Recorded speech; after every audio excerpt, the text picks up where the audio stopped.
வணக்கம். இன்றைக்கி இலக்கண வகுப்பில் பகுபதத்தை பற்றி பார்ப்போம். நேற்று பதம்னா என்ன, மொழினா என்ன, கிளவினா என்னன்னு பார்த்தோம். பகுபத உறுப்புகள் மொத்தம் 6ன்றதையும் பார்த்தோம். அதில் பகுதி, விகுதி, இடைநிலை, சந்தி, சாரியை, விகாரம் அப்படின்ற 6 உறுப்பை பார்த்தோம். இந்த 6 உறுப்பினுடைய செயல்பாடுகள் என்ன அப்படின்றத இன்றைக்கி கொஞ்சம் கொஞ்சமாக பார்ப்போம். பதம்னா சொல்லுன்னு சொல்லியிருக்கேன். மொழினாலும் சொல்லு, கிளவினாலும் சொல்லு. பதம் இரு வகைப்படும்.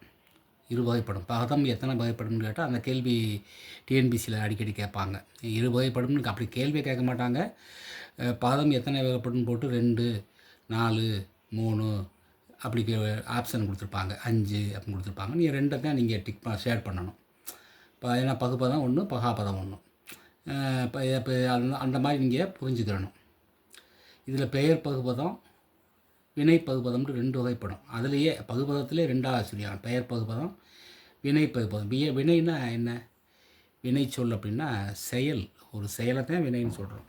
ஓடுதல், பார்த்தல், சிரித்தல், நடத்தல், உண்ணுதல், உறங்குதல், படுத்தல் எல்லாமே இதெல்லாம் ஒரு செயல்பாடு தான். செயல் பூராமே வினை தான். வினைனா வினை சொல்னு எதுவும் பயந்துடக்கூடாது. வினைனா செயல். நாம் செய்யக்கூடிய செயல் எல்லாமே வினை தான். அப்போ இந்த மாதிரி பகுப்பதத்தில் 2 பகுப்பதம் இருக்குது. ஒன்று பெயர் பகுப்பதம், இன்னொன்று வினை பகுப்பதம். 2 வகைப்படும். இப்போ இந்த பகுப்பத உறுப்புகளுடைய இதை நான் சொல்லிகிட்டே வர்றேன். நல்லா கவனிங்க. பகுதி ஃபஸ்ட்டு பகுதி. இந்த பகுதின்றது எப்போவுமே எப்படி பார்த்தீங்கன்னா, சொல்லுக்கு முதல்ல நிலைமொழி, அதாவது வேர்ச்சொல், அடிச்சொல். நேற்றே சொன்னேன். நேற்றே என்ன சொன்னேன்? வந்தான், பார்த்தான், படித்தான் அப்படின்னு போட்டால் அந்த மாதிரி படித்தான்னா படி. அப்போ இந்த படித்தான் அப்படின்னு எடுத்துக்கிறோமே, படித்தான் இந்த படின்றது தான் பகுதி. இதான் எப்போவுமே பகுதி முதல்ல வந்துடும், நிலைமொழியாக வந்துடும். இது எப்படி வரும்னா, இந்த பகுதிக்கு எப்போவுமே பொருள் இருக்கும். படினா ஒரு பொருள் இருக்குது. பாடத்தை படிக்க சொல்கிறது, அல்லது படித்தல், அல்லது மாடிப்படினோட படினா ஒரு பொருள் இருக்கும். அடுத்தாப்பில் சொல்லில் முதல்ல நிற்கும். எந்த சொல் எடுத்தாலும் இந்த பகுதி முன்னாடி நிற்கும். அதை நீங்கள் புரிஞ்சுக்கணும். பகுதிக்கு எப்போவுமே முன்னாடியே நிற்கும். இது பகாபதமாக தான் அமையும். இந்த படின்ற சொல் பகாபதமாக அமையும். ஏன் பகாபதம்னு சொல்கிறேன்? இந்த படின்ற சொல்லை நீங்கள் பிரிக்க முடியாது. படித்தான்ற சொல்லை பிரிக்கலாம், அது பகுபதம். ஆனால் அந்த படின்ற சொல்லை பிரிக்க முடியாது. பகுதியாக வரக்கூடிய சொல்லை பிரிக்க முடியாது. அப்போ அது பகாபதம். பகாபதமாக தான் அமையும். இது வினை சொல்லாகவும் அமையும். வினை சொல்னா செயல். படித்தல் என்பது ஒரு செயல். அப்போ வினை சொல்லாகவும் அமையும். அப்போ படின்றதை நல்லா தெரிஞ்சுக்கிறணும். பகுதின்றதை இந்த பகுதிக்கு எப்படியெல்லாம் வரும், அந்த பகுதிக்கு நான் முதல்ல சொன்னது பொருள் தரும். பகுதிக்கு வரக்கூடிய அந்த சொல் பொருள் தரும். ஆனால் அதை பிரிக்க முடியாது. இப்போ பிரிக்க முடியாத சொல் என்ன ஆகும்? பகாபதம்ன்றது மாதிரி நம்ம எடுத்துக்கிறணும். அது வினை சொல்லாகவும் நிற்கும், ஏவலாகவும் இருக்கும். படி அப்படின்னு நம்ம ஒருத்தர் ஏவுறோம். படி அப்படின்னு பிள்ளைய சொல்லி ஏவுறோம். செய்தான் அப்படின்றத செய் அப்படின்னு சொல்லி அந்த வேலையை செய்யணும்னு சொல்கிறோம் இல்லையா? செய் அப்படின்னு ஏவல்லையும் நிற்கும் இந்த பகுதின்றது. பெயர் சொல்ல அறுபது பெயராகவும் அமையும். இப்படி இந்த பகுதின்றது மேக்சிமம் பகுதின்றது முதல்ல நிற்கும். அந்த முதல்ல இருக்கிற சொல்ல பிரிக்க முடியாது. அது பகாபதமாக இருக்கும். புரிஞ்சு கேளுங்க. நிறுத்தி தான் சொல்கிறேன், நான் மெதுவாக தான் சொல்கிறேன். முதல்ல நிற்கும். அது பொருள் தரக்கூடிய சொல்லாக இருக்கும். வினை சொல்லாகவும் இருக்கும், ஏவல் சொல்லாகவும் இருக்கும். அந்த சொல்லை பிரிக்க முடியாது, பகாபதமாகவும் இருக்கும். இதுதான் பகுதி. பகுதிக்கு உண்டான இலக்கணம். நல்லா ஞாபகம் வச்சுக்கிறணும். இது திரும்ப திரும்ப நீங்கள் எல்லா பாருங்கள். செய்தான், செய் அப்படின்றது பாருங்கள். செய்ன்றதுக்கு பொருள் இருக்குது. பார்த்தான், பார் அப்படின்ற சொல்லுக்கு பொருள் இருக்குது. விழுந்தான், வெளு அப்படின்ற சொல்லுக்கு பொருள் இருக்குது. எழுந்தான், எழுன்ற சொல்லுக்கு பொருள் இருக்குது. எல்லா சொல்லுக்குமே இந்த எழு, விழு, பார் இது எல்லாமே பகாபதமாக இருக்கும். பிரிக்க முடியாது. இவ்வளோ விளக்கம் உங்களுக்கு வகுப்புகளோட சொல்லித்தர மாட்டாங்க. சரி, பகுதி இப்படி. அடுத்தாப்புல விகுதி. விகுதி வந்து கடைசியாக வரும். பார்த்தான் அப்படின்னா கடைசியில் தான் விகுதி வரும். விகுதி எப்போவுமே கடைசி வரும். ஆனால் விகுதி வந்து நம்ம வந்து பகுதி விகுதின்னு சொல்கிறதுனால விகுதி நம்ம தெரிஞ்சுக்கலாம். விகுதி, இந்த விகுதின்றது சொல்லினுடைய இறுதியில் வரும். படித்தான் சொல்லினுடைய இறுதியில் வரும். ஆண் ஆண் சொல்லினுடைய இறுதியில் வரும் விகுதி. இந்த 6 உறுப்புகளில் 6 உறுப்புமே ஒரு சொல்லுக்கு வரும்ன்றதெல்லாம் கட்டாயம் கிடையாது. சில சொல்லுக்கு வந்து 5 உறுப்புகளில் பிரிச்சுக்கிடுவாங்க. 4 உறுப்புகளில் பிரிக்கிற சொல்லு இருக்குது, 3 உறுப்புகளில் பிரிக்கிற சொல்லு இருக்குது. இந்த மாதிரி இருக்குது. 6 உறுப்பும் ஒரு சொல்லில் பிரிக்கிறது மாதிரி வர்றதுக்கான வாய்ப்பில்லை. ஆனால் 6 உறுப்பு நம்ம தெரிஞ்சுக்கிறணும். பகுதி உறுப்பு இலக்கணங்கள் 6 வந்து எப்படிலாம் வருது, எந்த இடத்துல வந்து பிரிக்கிறாங்கன்றதை நம்ம தெரிஞ்சுக்கிறணும். அதுக்காக இப்போ நான் விளக்கமாக சொல்கிறேன். விகுதின்றது சொல்லினுடைய இறுதியில் வரும். இது திணை காமிச்சு கொடுக்கும். திணை திணைன்னு என்ன? உயர்திணை, அக்கிரிணை. இப்போ பாருங்கள், அடுத்த இலக்கணம் வந்துச்சு பார்த்தீங்களா? இந்த விகுதியில் உயர்திணை, அக்கிரிணை அப்படின்னு 2 வகையில் வரும். உயர்திணை, அக்கிரிணை. அப்போ உயர்திணைன்றது மனிதர்களை மட்டுமே குறிக்கக்கூடியது உயர்திணை. அக்ரிணை என்ன? சில பேர் என்ன சொல்லுவாங்க, அக்ரிணைக்கு வந்து விலங்குகள், பறவைகள், மரங்கள், செடிகள், கொடிகள், இந்த மாதிரி ஊர்வன இப்படிலாம் சொல்லுவாங்க. அப்படி சொல்லக்கூடாது. உயர்திணை மனிதர்கள் மட்டுமே குறிப்பது உயர்நிலை, உயர்திணை. அக்ரிணை என்பது மனிதரை அல்லாத பிற அனைத்துமே அக்ரிணை தான். அப்படி தான் ஞாபகம் வச்சுக்கிறணும். உயர்திணை அக்ரிணைன்னு சொல்லும் பொழுது மனிதரை அல்லாத உயிரற்ற பொருள் கூட அக்ரிணையில் வந்துடும். அதனால தான் சொல்கிறேன், உயர்திணை என்பது மனிதர் மட்டுமே. தெய்வங்கள் கூட உயர்திணையில் சேர்க்குறாங்க. தெரிஞ்சுக்குங்க. நீங்கள் கல்லூரியில் தமிழ் வகுப்பு படிக்கும் பொழுது, லிட்ரேச்சர் படிக்கும் பொழுது அந்த உயர்திணையில் தெய்வங்களையும் சேர்த்துக்குருவாங்க. தெய்வங்கள் வந்து நம்ம கற்பனையாக கூட சொல்லிக்கலாம். இதுதான் சேர்ப்பாங்க, உயர்திணையில் தான் வரும். அப்போ தெய்வங்கள்னால் அதுக்கு உயிர் இருக்கா, உயிர் இல்லைன்றா அதுக்கெல்லாம் நம்ம அந்த கேள்விக்கெல்லாம் பதில் சொல்ல முடியாது. இருந்தாலும் நீங்கள் தெரிஞ்சுங்க, மனிதர் மட்டுமே உயர்திணை, தெய்வங்களையும் சொல்கிறாங்க. அப்போ வந்து உயர்திணை. உயர்திணை அக்ரிணை என்பது மனிதர் அல்லாத. இப்போ ஒருமை பன்மை எப்படி சொல்கிறோம்? ஒன்று என்பது ஒருமை, பன்மைன்றது 2000, 2, 5 அப்படி சொல்லலாமா? சொல்லக்கூடாது. ஒன்றை தவிர பிற அனைத்துமே, ஒன்றை தவிர ஒன்றுக்கு மேற்பட்டது எல்லாமே பன்மை தான். ஒன்றுக்கு மேற்பட்டது எல்லாமே பன்மை, அப்படி தான் சொல்லணும். 2, 2000, 20, 200 அப்படி சொல்லக்கூடாது. அதே மாதிரி உயர்திணை மனிதர் மட்டுமே, அக்ரிணை இந்த பறவைகள் மட்டுமே அப்படிலாம் சொல்லக்கூடாது. மனிதர் அல்லாத பிற அனைத்துமே அக்ரிணை அப்படி சொல்லணும். அப்போ இந்த விகுதி வந்து பாடத்துக்கு வருவோம். இந்த விகுதி வந்து திணையை காமிச்சிடும். எதை காமிச்சிடும்? வினை வந்து எப்போவுமே வந்து விகுதி வந்து சொல்லில் இறுதியில் என்று பொருள் தரும். திணை காமிக்கும், திணை தெரிஞ்சு போயிடும். அடுத்து பால். பால்னால் ஆங்கிலத்தில் சொல்லுவாங்க இல்லையா, ஃபீமேல் மேல்னு சொல்லுவாங்க இல்லையா, ஆண்பால் பெண்பால்னு சொல்லுவாங்க இல்லையா, அதுதான் தமிழில் ஆண்பால் பெண்பால், அல்லது அக்ரிணையிலேயே ஆண்பால் பெண்பால், ஒன்றன்பால் பலர்பால் அப்படின்னு சொல்லி இந்த பாலை தெரிஞ்சு போய் பால் தெரிஞ்சு போயிடும். ஆண்பால். அது படித்தான் அப்படின்னு பாருங்கள், படித்தான் என்பது ஆண்பால், படித்தாள் என்பது பெண்பால். அப்போ பால் தெரிஞ்சு போயிடும். அப்போ திணை காமிக்கும், அடுத்து பால் காமிக்கும். எண்ணிக்கையை தெரிஞ்சு போயிடும், எத்தனைன்றது 1, 2 தெரிஞ்சு போயிடும். அடுத்து இடம், எந்த இடம்ன்றதை காமிச்சு கொடுத்துரும். எந்த இடம்ன்றதை காமிச்சு கொடுத்துரும். இடம்ன்றது என்ன? இடம்ன்றது தன்மை, முன்னிலை, படர்க்கை, இடத்தையும் காமிச்சு கொடுத்துரும். அப்போ இடத்தையும் காட்டிடும். அப்போ இத்தனை விஷயமும் நீங்கள் திணை உங்களுக்கு தெரிஞ்சிருக்கணும், பால் தெரிஞ்சிருக்கணும், எண் தெரிஞ்சிருக்கணும், எண்ணிக்கை, இடம், தன்மை, முன்னிலை, படர்க்கை, first person, second person, third person சொல்ல முடியாது. தன்மைனா தன்னை மட்டுமே, ஐ ஆம். முன்னிலைனா யூ அல்லது சி அப்படின்னு சொல்கிறோம் இல்லையா, யூ அல்லது சி. அதுக்கடுத்து படர்க்கைன்றது அவள், அவர்கள், இந்த மாதிரி சொல்கிறது. தேர், ஹெர் அந்த மாதிரி அப்போ சொல்கிறது. அவனை, ஹெம், ஹிம், ஹெர் அப்படிலாம் சொல்கிறது. இடம். அப்போ தன்மை, முன்னிலை, படர்க்கை. அப்போ இந்த இலக்கணம்லாம் தெரிஞ்சால் தான் இந்த விகுதியை நம்ம என்ன செய்ய முடியும், கண்டுபிடிக்க முடியும். அப்போ எத்தனை இலக்கணம் இதில் வருது பாருங்கள். திணையில் வருது, பால் வருது, எண் வருது, இடம் வருது, மூவிடம் வருது. மூவிடம்ன்றது வந்து தன்மை, முன்னிலை, படர்க்கை. எண்ணுன்றது எண்ணிக்கை, பால்ன்றது ஆண்பாலா பெண்பாலா, திணைன்றது உயர்திணையா ஆக்கிரணி. இத்தனை இலக்கணமும் இங்கே வந்துடும். அப்போ இத்தனை இலக்கணம் தெரிஞ்சால் தான் இந்த விகுதியை பிரிக்க முடியும்.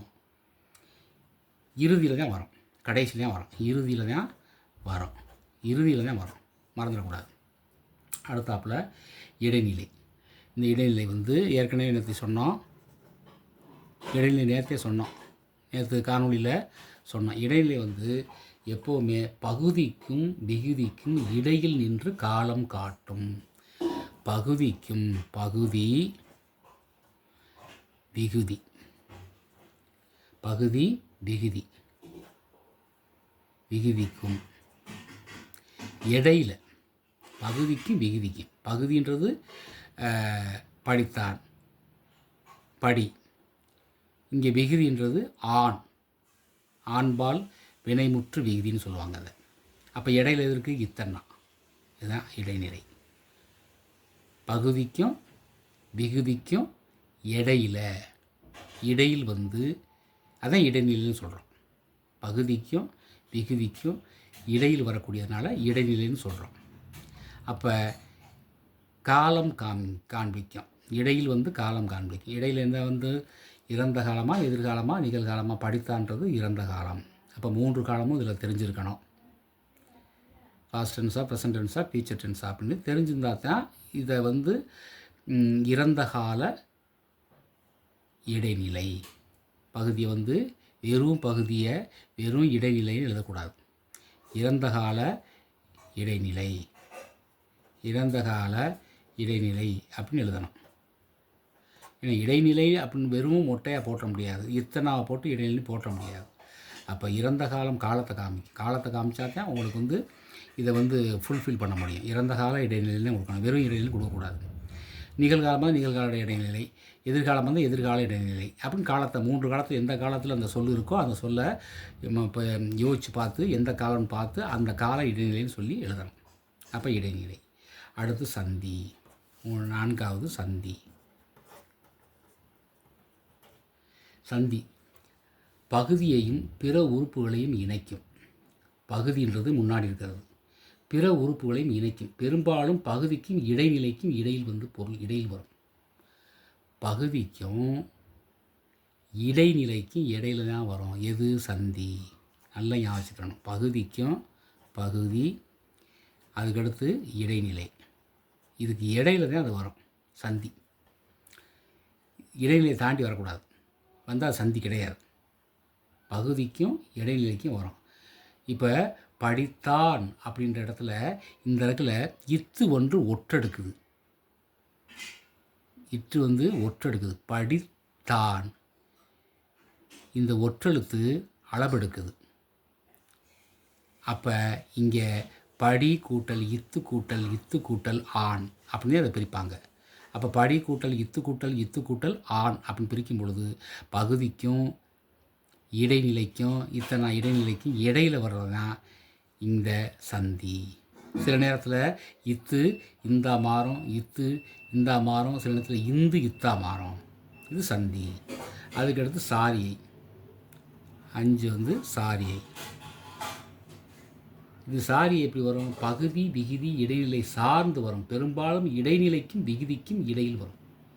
விகுதின்றது கடைசி, ஈட்டு பகுதி.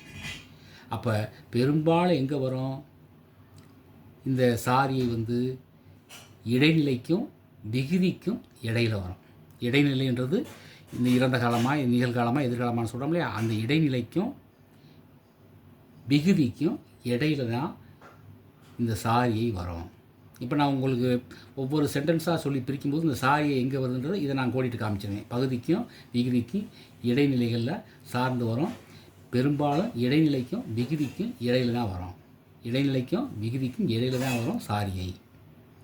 அடுத்து விகாரம், 6 விகாரம். கொஞ்சம் ஒரு மாதிரியாக போர் அடிக்கிற மாதிரி இருக்கும், வேறு வழியில். இதை நம்ம புரிஞ்சுக்கிட்டு இதை முதல்ல புரிஞ்சிட்டோம்னா அப்புறம் எழுத்து சொற்களை வந்து நம்ம பிரிக்கும்போது ஏற்கனவே நம்ம பகுதி எங்கே வரும், விகுதி எங்கே வரும், சந்தி எங்கே வரும், சாரி எங்கே வரும், விகாரம் எங்கே வரும் தெரிஞ்சு போயிடும், கண்டுபிடிச்சி போடலாம். அதுக்காக தான் இது உங்களுக்கு தனித்தனியாக நடத்துகிறேன். இது தனி உறுப்பே கிடையாது. விகாரம்ன்றது தனிப்பட்ட உறுப்பு கிடையாது. இப்போ சந்திக்கு வந்து இப்போ தனிப்பட்ட உறுப்பு இருக்குது, இடைநிலைக்கு தனிப்பட்ட உறுப்பு இருக்குது, பகுதிக்கு தனிப்பட்ட உறுப்பு இருக்குது, விகுதிக்கும் தனிப்பட்ட இருக்குது. விகாரத்துக்கு தனிப்பட்ட உறுப்பே கிடையாது. இது தனி உறுப்பு அல்ல. மேற்கண்ட பகுவத உறுப்புகளில் ஏற்படும் மாற்றம், ஏற்கனவே சொன்ன இல்லையா, விகாரம் என்பது திரிபு ஏற்பட்டு மாற்றம் ஏற்படும். மாற்றம் ஏற்பட்டால் தான் புணர்ச்சியில் விகாரம்னு சொல்கிறோம், விகார புணர்ச்சின்றான். அப்படி மாற்றம் ஏற்படும் பொழுது தான் அந்த விகாரம்னு அந்த இடத்துல சுட்டி காமிப்போம். அப்போ தனிப்பட்ட உறுப்பு இதுக்கு கிடையாது. விகாரத்துக்கு பகுபத உறுப்பு இலக்கணத்தில் விகாரத்துக்கு தனிப்பட்ட உறுப்புகள் கிடையாது. அது மாற்றம் ஏற்படும் பொழுது, தனிப்பட்ட உறுப்பு இல்லாமல் மாற்றம் ஏற்படும் பொழுது பகுபத உறுப்புகளில் விகாரம் உருவாகும். அது விகாரம்னு காமிச்சுக்கலாம். இவ்வளவுதான். இப்போ படித்தான் ஆண்பால் வினைமுற்று விகுதி. படித்தான் ஆண்பால் வினைமுற்று விகுதி. விகுதின்றது வெறும் எழுதக்கூடாது. ஆண்பால் படித்தான்றது ஆண். படித்தான் ஆண்பால் வினைமுற்று. அது என்ன வினைமுற்று? வினைன்னா நான் ஏற்கனவே சொல்லியிருக்கேன், ஒரு செயல், படிக்கின்ற செயல் முடிவடைஞ்சிருச்சு. படித்தான் வினைமுற்று. அப்போ ஆண்பால் வினைமுற்று விகுதி. ஆண்பால் வினைமுற்று விகுதி இப்படி நம்ம புரிஞ்சுக்கிறோம். பாடுகிறாள், ஆள் என்பது பெண்பால். அப்போ பெண்பால் வினைமுற்று விகுதி. ஆள் வினை பாடுவது ஒரு செயல். அந்த பாடக்கூடிய செயல் வந்து அங்கே பாடுகிறாள் அப்படின்னா அவள் பாடிக்கிட்டு இருக்கா அப்படின்ற செயல் வந்து வினை முற்று தான். அது முடிஞ்சு போச்சு. அப்போ வினைமுற்று பெண்பால் வினைமுற்று மிகுதி. நீந்தியது வந்து ஆணும் கிடையாது பெண்ணும் கிடையாது, இது அக்ரிணை. அப்புறம் அக்ரிணையில் நீந்தியதுன்றது ஒன்றன்பால் வினைமுற்று விகுதி. ஓடினன்றது ஒருமையா பன்மையா? ஓடினன்றது டிஎன்பிசி மாணவர்கள் நல்லா கவனிக்கணும்.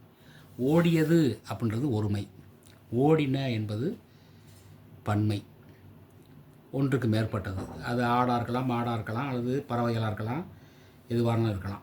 ஓடின. அப்போ பலவின் பால் வினைமுற்று விகுதி. ஓடின ந என்பதை நான் போடக்கூடாது. ஓடின ந என்பதை இன் கூட்டல் ஆ இப்படி தான் எடுத்துக்கணும். இதுதான் விகுதி. ஆ என்பது தான் விகுதி. அப்போ இங்கே ஓடின ஆ வந்து பலவின்பால் வினைமுற்று விகுதி. பலவின் பால் வினைமுற்று விகுதி அப்படின்னு எழுதணும். வெறும் விகுதின்னு எழுதக்கூடாது. அப்போ இங்கே விகுதி வரும் பொழுது ஆண்பாலா பெண்பாலான்னு பார்க்க தேவையில்லை. உயர்திணையா அக்ரியான்னு பார்க்கணும். வினை எச்சமா வினை முற்றான்னு பார்க்கணும். வினை எச்சம் என்ன? வினை எச்சம் வினை முற்று. பாடினான் வினை முற்று.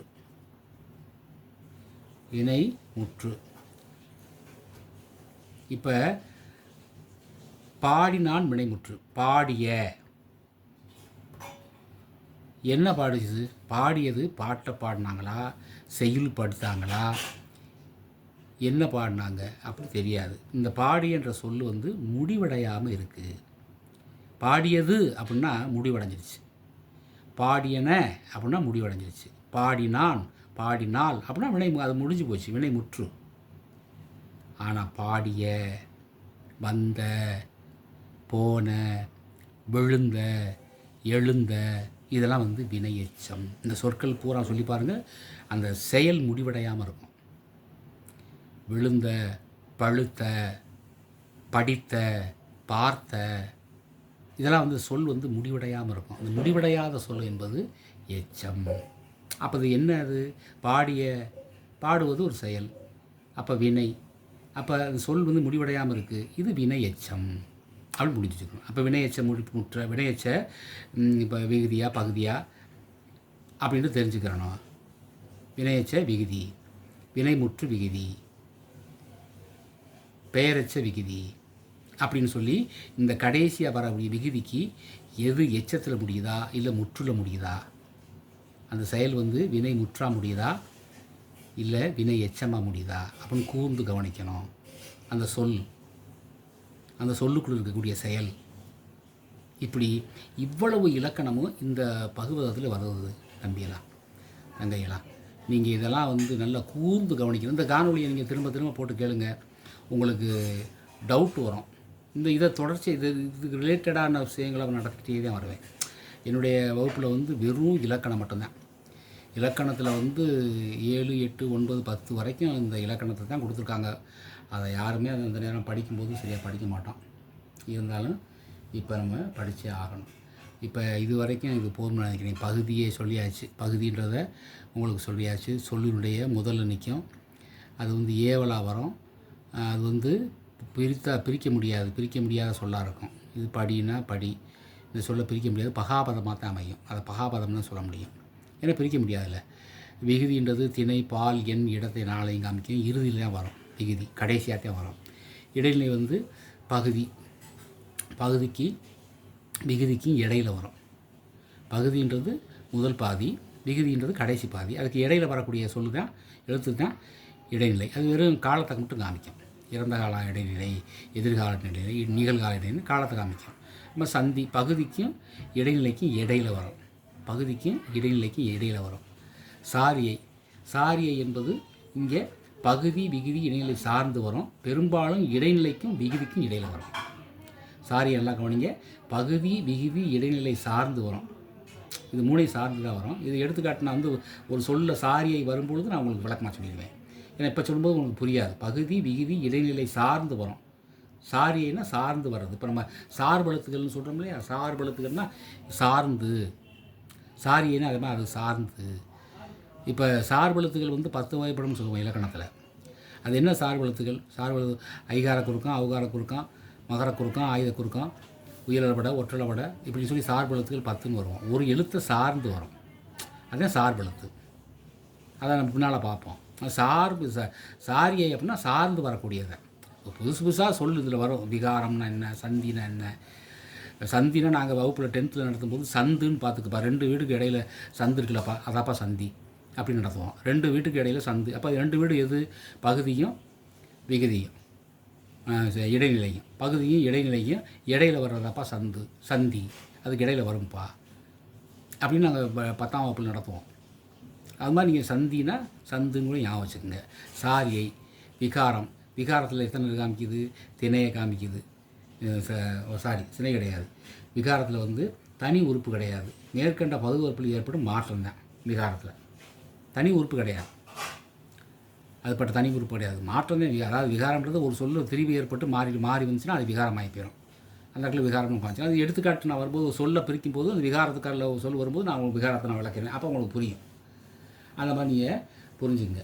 இப்போ இது வரைக்கும் இந்த டாபிக் இந்த 6ஐயும் நீங்கள் புரிஞ்சுக்கிட்டா தான் ஒரு எழுத்தை பிரிக்கும்போது நம்ம சொன்னது ஞாபகத்துக்கு வந்துடும். நான் சொன்னது திரும்ப உங்களுக்கு ஞாபகத்துக்கு வரும். சரி, இன்றைய வகுப்பில் முடிச்சுக்கலாம். இதை அப்படியே இப்போ தொடர்ச்சியாக பார்த்துட்டு வாங்க. சும்மா திரும்ப தொட்டு கேட்டு பாருங்கள், கேளுங்க. அப்போ தான் இந்த இலக்கணம் ஒரு மாதிரி போர் அடிக்கிற மாதிரி இருக்கணும். உங்கள் லைஃபுக்கு வந்து இலக்கணம் வந்து கடைசி வரைக்கும் வாழ்க்கையில் நீங்கள் படித்து தெரிஞ்சுக்கிட்டீங்கன்னா உங்கள் குழந்தைகளுக்கு, உங்கள் உறவினர்களுக்கு, நண்பர்களுக்கு நீங்கள் சொல்லித்தரலாம். அதனால் சின்ன விஷயந்தான். லேசாக அந்த கான்செப்டை புரிஞ்சுக்கிட்டால் ஈஸியாக இது பண்ணிக்கலாம். நன்றிப்பா, வணக்கம்.